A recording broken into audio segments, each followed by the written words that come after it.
guys, we're almost at the end of the year, and as we look back, cast our eyes back to the beginning of 2024, wow, how many good video games came out? A whole lot, actually, and I played a lot of games. Guess how many? 36? That's a really good guess, because that's exactly how many games I played.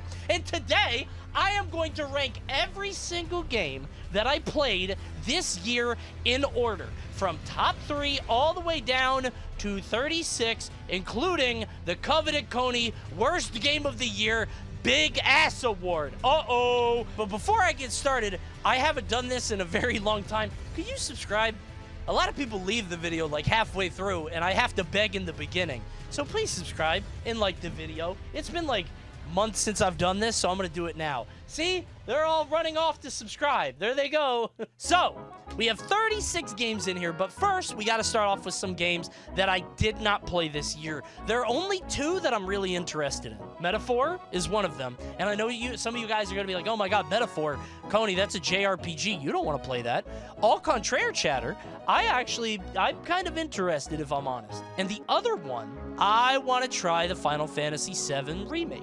I want to try Rebirth, but I want to do it on PC, so I can do it on Steam Deck and on my computer. I'm not doing it on PS5, so I'm waiting. So I'm going to try it next year. Maybe I like JRPGs now. I don't know. We'll see. Will not play.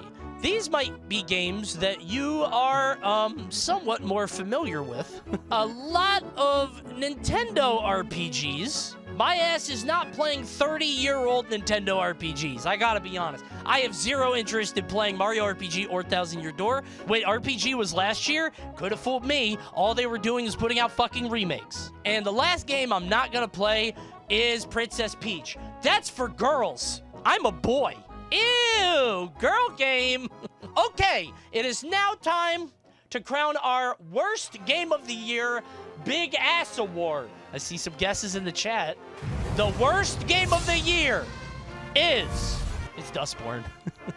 Obviously, it's Dustborn. You should have guessed that. It is clearly Dustborn. This is the one game that I broke my rule for. I did get paid to play Dustborn, but I feel cheated. Do you want to know why? I got tricked into playing it. If you go on Steam right now and watch the trailer for this game, hold on. I saw a sponsored campaign for this game, and it had like third-person action and like you're fighting and mini games like this, and you yell at people and fight. And I was like, oh, cool, it's like a third-person game with factions and like a Mad Max world. I played the game for an hour. I didn't fight one time. All it is stupid fucking... people are going to drop K-Konas. Let's say it's a political game, okay? It's very on the nose. Speak on that? I'd rather not. Why don't you guys go watch some gameplay and some cutscenes, and why don't you go judge for yourself, okay? And depending on how you feel, maybe it's not the most ass game of the year. Whatever gets you to stay subscribed. I like what you like. Hey guys, look what I got. This video is sponsored by Holzkern. Holzkern has sponsored the channel again, and I'm so happy that they did. So they're a watch, all kinds of different stuff, mostly just jewelry company, ran out of Vienna, Austria, that was founded in 2016. And I love them for their wood watches. They sent me a bunch of stuff, and this month, they've sent me probably my favorite thing. Say hello to the Siggeria. I hope I said that right. Siggeria. Walnut wood on walnut wood with a beautiful green inside. This is more like a chronograph. Usually I get pretty simple watches from them, but oh baby, I got a nice one. Holzkern makes all kinds of watches just like this out of real authentic materials like wood, even stone that they get from Germany, and it's just amazing stuff. And you know what's particularly cool about them right now? They make great gifts. Well, guess what?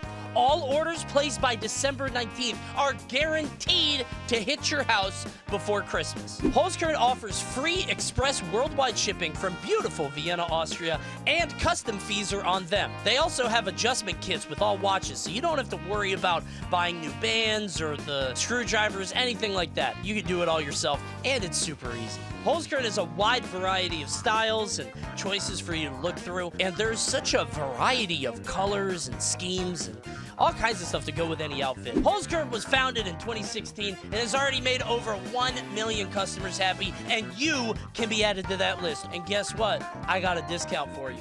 Go to holzkern.com/Coney and use code Coney to get 15% off. Yes, it's true. I got them to agree to it. 15% off right before the holiday season. Pick yourself up something, okay? I know I'm talking about gifts, but you deserve something nice too. Thanks again to Holzker for sponsoring the video and for the very nice watch. Seriously, this one is extremely good. Go to holzker.com/Coney, get 15% off, and happy holidays, guys. I hope you get something real good. The second worst game I've played this year, this is a game we're pretty familiar with, The Grinch Christmas Adventures. Now, I gotta be honest, my kid was really into The Grinch at the beginning of this year. I played a lot of The Grinch Christmas Adventures, and I gotta be honest, it didn't really hold up. There's also a mechanic where you go into people's houses, and they want to give you a hug, and if they give you a hug, you get hurt and your heart grows, which is bad in this game. Anyway, it's not a very good game. And the bad thing about it, honestly, is way too easy. I don't know what they were thinking. Those gingerbread cookies, they never caught me. Did your daughter like it? I don't really care if she liked it. I was playing it, and I got bored. Number 34 is Multiverses. Okay, listen. Mirror Man?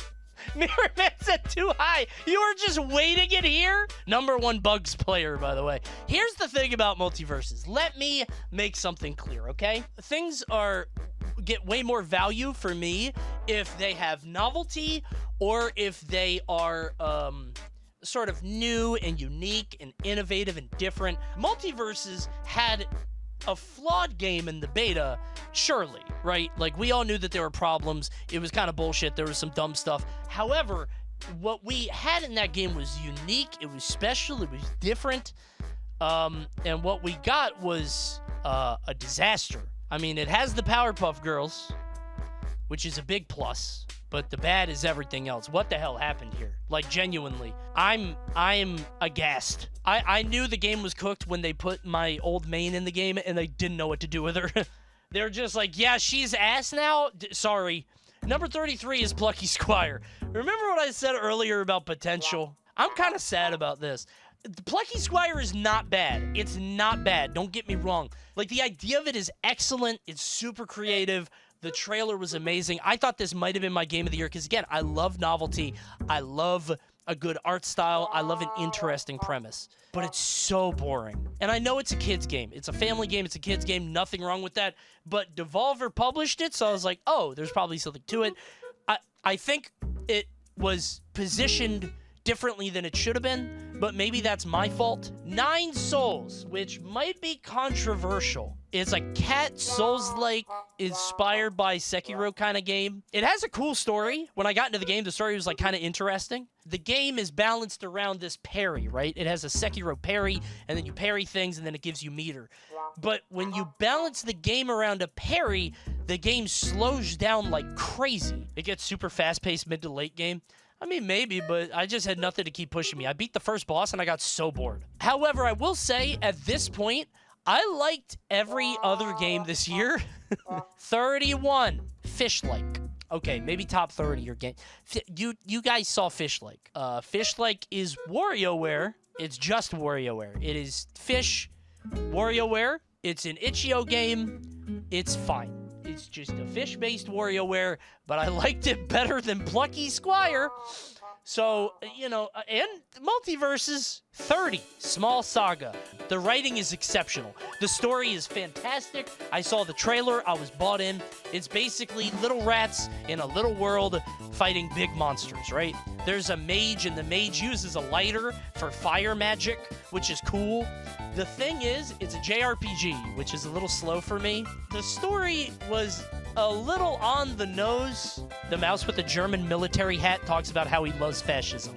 Yeah, that's kind of where I'm going with this. I'm surprised you finished it. I didn't. I got pretty far.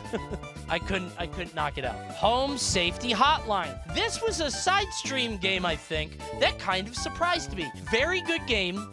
It's a game where you are a home safety hotline thing, and basically there are monsters in people's houses, and they call you to say, hey, what kind of monster is this? And then you tell them, and you tell them how to get rid of it. It's a sick idea, and the world that it creates, I'm a huge fan of paranormal shit being mundane. The thing is, with the way the game is structured, it's inherently shallow, kind of like a Ghost Papers, Please. I wouldn't say paper, kind of, but there's no timeline on it. Toy Story 2, Buzz Lightyear to the Rescue for the PS1. It's like Mario, but in the future.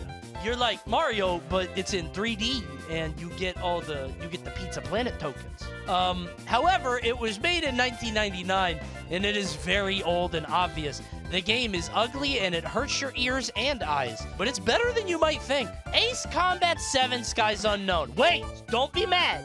Don't be mad. This is a very good game, and if you're into it, it hits like crack. It is an extremely good game. The thing is, I wasn't really into it.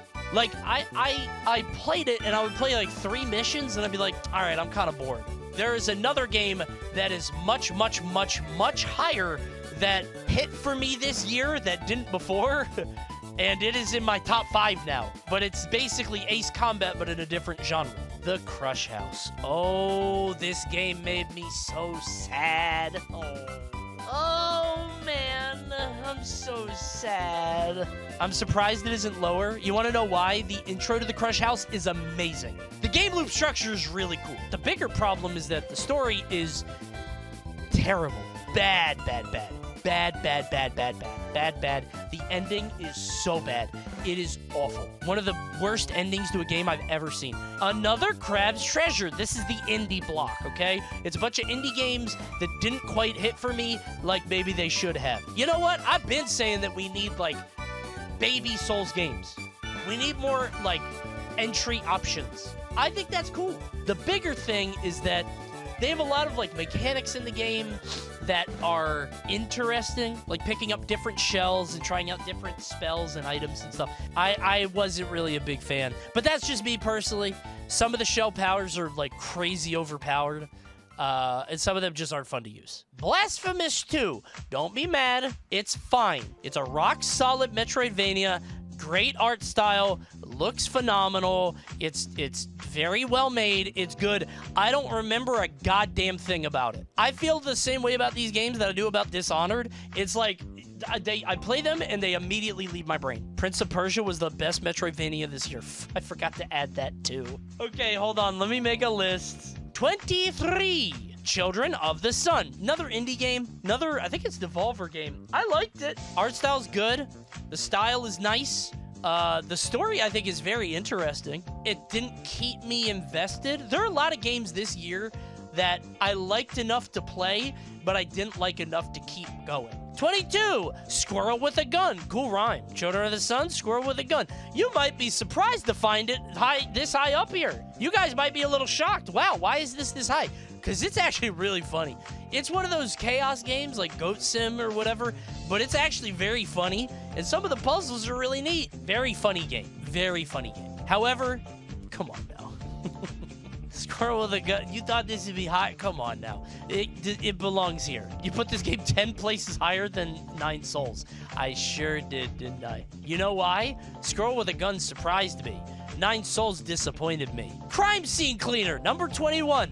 What the hell is that? Coney, you played that game? Yes, off stream. Surprise. We need more power washing games, man. There's another game in the power washing genre that you will be surprised to find way later. Also, I am 36 years old, just to be clear. So I would really appreciate more games like this. Just clean your real house. My house doesn't have blood all over the floor. Or trash bags with human bodies. FBI agent.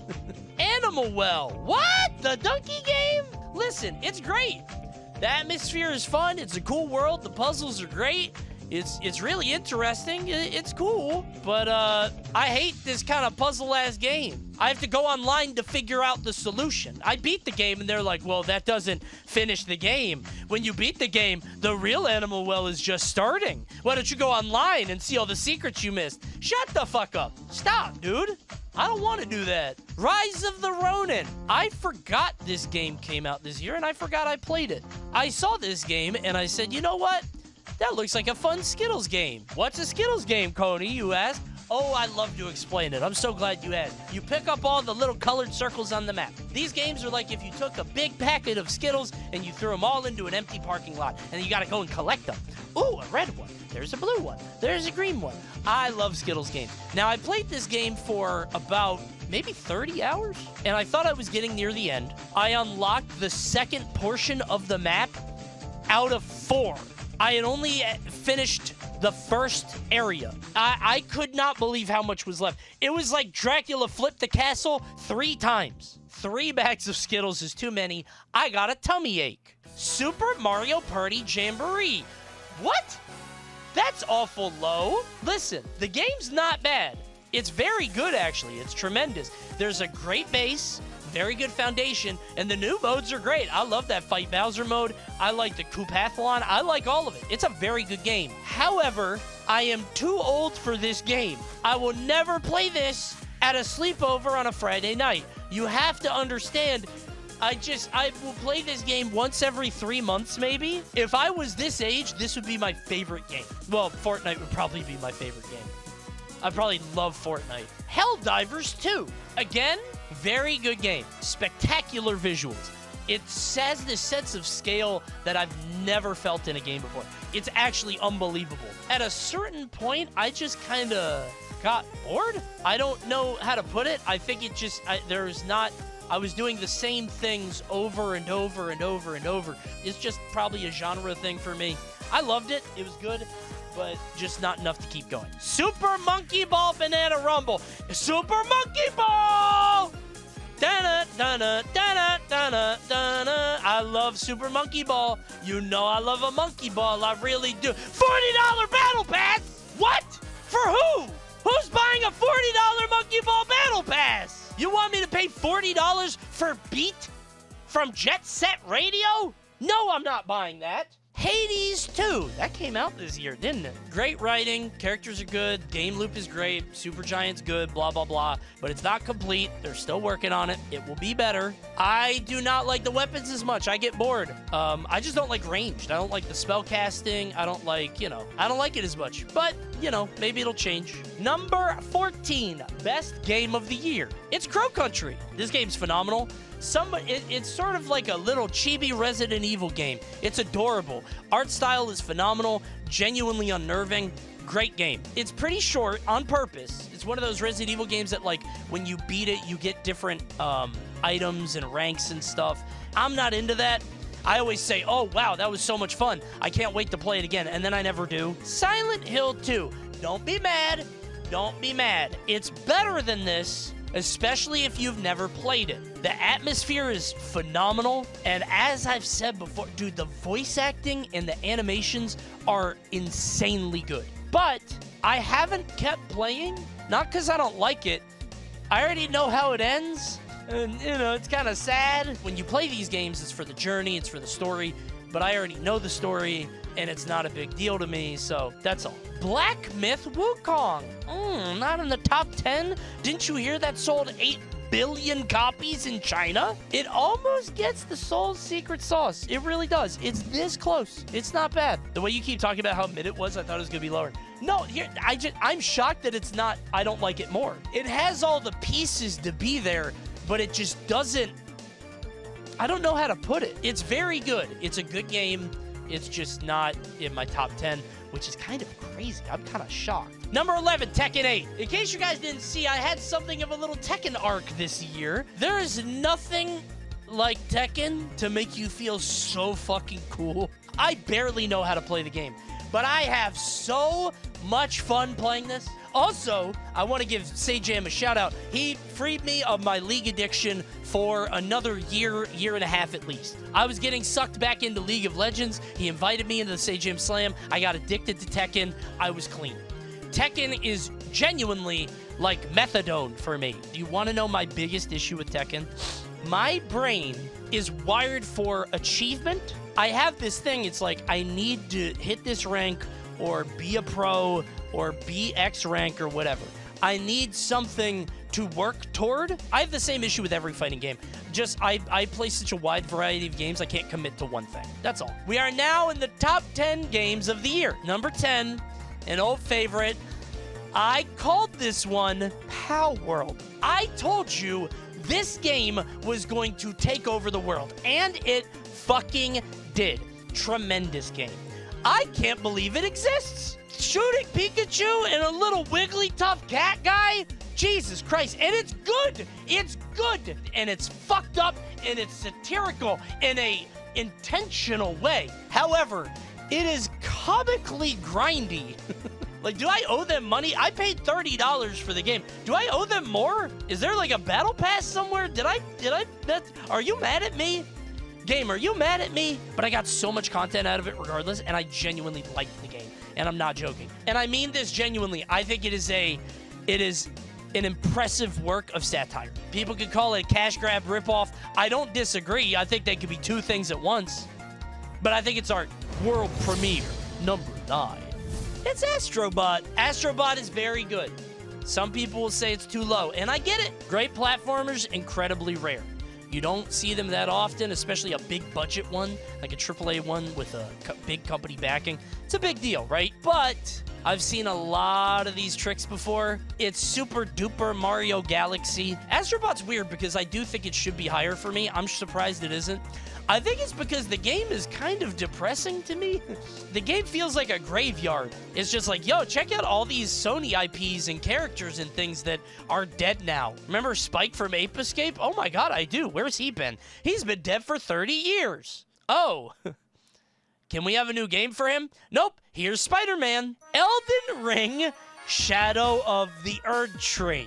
This will probably win Game of the Year. It's a very good game. It's more Elden Ring, which is great, and it feels like a culmination of the entire Souls series.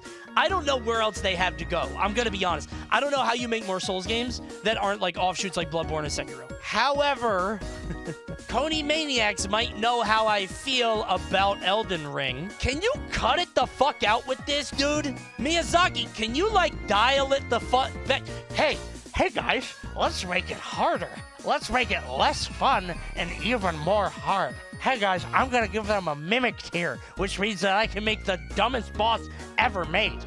What if there was a big lion and the lion dances around, and when he comes down, you can hit him for like 3 seconds, and then you gotta wait for him to dance again. Hey guys, wouldn't that be so fun? Not fun. Miserable. And it's not even that they're hard, they're not fun to fight. If I turn on Mimic Tier, I beat the boss without trying.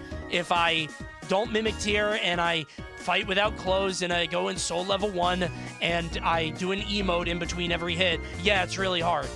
And then I can post on the internet about how I did it and get an article on Kotaku. I am a Sekiro fan because I like having one weapon and a set difficulty where it's just, okay, this is what you get. Go beat these fucking guys. Number 7 Game of the Year. Well, as we all know, I mean, Elden Ring might win Game of the Year this year. What could possibly be better? Deadlock. I'm sorry. You know what? I think a lot of it is recency bias. I do. This game has me in a fucking chokehold. It is a dopamine machine that I can hook my brain into because my League brain is completely fried. The game isn't even close to being out yet, and it's already ruining my life. I can feel it pulling me away from obligations and things I should be doing. How many hours do you have in Deadlock? I started 2 or 3 weeks ago. This many. Now's your chance to uninstall it. It's right there. Why would I do that when I'm going to play after stream? Number 6, Power Wash Simulator. What the fuck? Why didn't nobody tell me it was this good? I get it now. Oh my god, something happened. I don't know if I'm in my midlife crisis or what. I currently have less hours than Deadlock. I have 74 hours. How? I did everything. I'm out of things to do. I'm not joking. There is no more content to consume. That is why I had to play Crime Scene Cleaner. I didn't want to spoil it. I needed to find another game. I needed to find something else to do. I did all the DLC. Yes, it ran out of content for me to do. Isn't there a shit ton of DLC? I did it all. Top 5 time. You ready? I'm as shocked as you are, man. This game blew my fucking mind. I'm serious. This game blew my mind. Yellow Taxi Goes Vroom is crazy. If this looks like your vibe, please give it a shot. God, I love this game. It's so fun. I love Yellow Taxi Goes Vroom. It's just Sonic? Yeah, but good. The biggest issue, I think, with Yellow Taxi Goes Vroom, do people even like collectathons anymore? Are these even fun for people? Collectathons are hard to hit, especially this one with such a, I would say, polarizing style. Number 4, Rivals of Aether 2. Now, this is a very high spot for this game right now. I don't have the same amount of hours in Rivals 2 that I do in Deadlock by like triple. For what Rivals is, for what it represents, and for what it does to me, it is in my top 5. You want to know why? I regularly have times where I start playing Rivals 2 and I don't stop for 3 hours. In Rivals of Aether 2, that's like 40 games. That is so many matches. The game is so good, so early. There's widespread adoption. And finally, we have a very good plat fighter that people are investing in. However, some of the bullshit in this game is exceptionally stupid. Crag should not be like that. Rano should not be like that. The characters in this game are absurd, but the game feels so good to play when you are on offense and when you're aggressive and when you're doing the hitting. It feels so fucking good. This is the worst Rivals will ever be. I genuinely believe that. It will only go up. World premiere of the Bronze Game of the Year. World premiere. It's Balatro. Balatro is the 3rd best game of the year. Good lord, it unlocked a new way to tickle your brain. And the fact that it did it with such a novel concept, I think is very impressive. I played Balatro again yesterday randomly on my laptop, and I could feel it sucking me back into the computer. I was like Grandpa at the video poker machine. I hope so bad this wins Game of the Year because people who haven't played it will be so upset. I have seen so many people like, what the fuck? That's a card game. Why are people playing it? And then they'll play it and they're like, wait. However, cards, bro? Come on. Cards? All right, man. Good one. Number 2. It's an old one, but it's one of the greatest games ever made. It's Final Fantasy VII. I have fallen off half a dozen times. I finally did get past the plate drop, and it is genuine. This is one of the coolest games I have ever played. Genuine masterpiece. Like, even when you play it now, it's still mind-boggling, I think. The dialogue is excellent. I don't even know what to say about it. If you have not played it, give it a try. You might not be into it, but I don't like JRPGs. This is one of the best games I've ever played. Now, Final Fantasy VII might be 7 games. But what if there was an amount of games that was way more than just 7 games? Game of the Year. I mean, obviously. Obviously, it's Yofo 50. We kind of knew that this is how it was going to go at this point. Jesus, this game is so good, man. What an unbelievable achievement. Shocking that this game is what it is. They are full-ass games. Is UFO 50 not just WarioWare? That's what people think. That's what I thought. I thought it was WarioWare. It's not. They're real full-ass games. However, I see somebody saying in chat, if you are under 50 or under 30, this game is ass. I get it. I really do. I mean this from the bottom of my heart. I absolutely understand. If you do not get joy out of seeing these modern sensibilities transported back to an old-ass format, I get it. I think the games themselves are phenomenal, and I think the narrative that's going through the game, the studio narrative of like watching them learn and try things, some of the games are like, wow, this is ass. And it feels that way on purpose to show, yeah, this game was made during a downswing in the company's life. UFO 50 is unlike any game I've ever played. And those are my top 36 games of the year. Now, unfortunately, I have a list of games I forgot to add. Number 21, Prince of Persia: The Lost Crown. Very good Metroidvania with better combat than expected. Doesn't really change the game. Rubber Hose Rampage. Oh, it's 19. You want to know why? You want to know why? If a shitty, like, Cuphead game came out once every 6 months, I would play all of them. I love those games. In between Mario Party, above Animal Well? Now it's real to me. It wasn't real to me before. Normal people should not play this. Like, there's no reason to play this game by yourself alone.